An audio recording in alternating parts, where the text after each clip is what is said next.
الفيديو ده لكل الناس اللي شغالين في المبيعات. ازاي اقدر ابيع بسهولة؟ اول خطوة تقدر تعملها علشان اقدر ابيع هي ان انا اكسب ثقة العميل واديله المنتج او الخدمة اللي انا بقدمها. طب اعمل كده ازاي؟ الابتسامة. طول ما انت بشوش، دي اول حاجة بتخلي العميل يرتاح لك ويبتدي يتكلم معاك.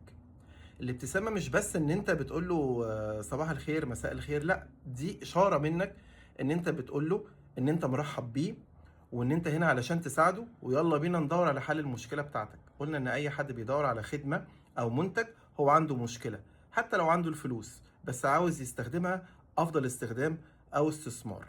تخيل انت لو بتكلم حد مبتسم، هتحس ان انت مرتاح معاه في الكلام.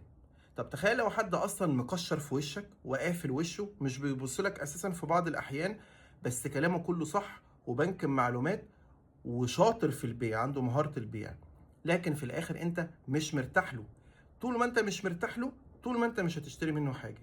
لكن لو الانسان اللي انت بتتعامل معاه مبتسم، ده حتى في حياتنا العامة يعني الشخصية، مش شرط ان احنا بنكون بنشتري حاجة، طول ما هو اللي قدامك مبتسم وبشوش هرتاح له وهشتري منه.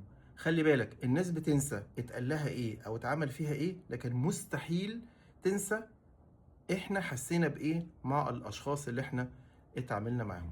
فياريت نكون مبتسمين وبشوشين ونقدر نبيع ونحقق التارجت بتاعنا. اشوفكم في فيديو جديد.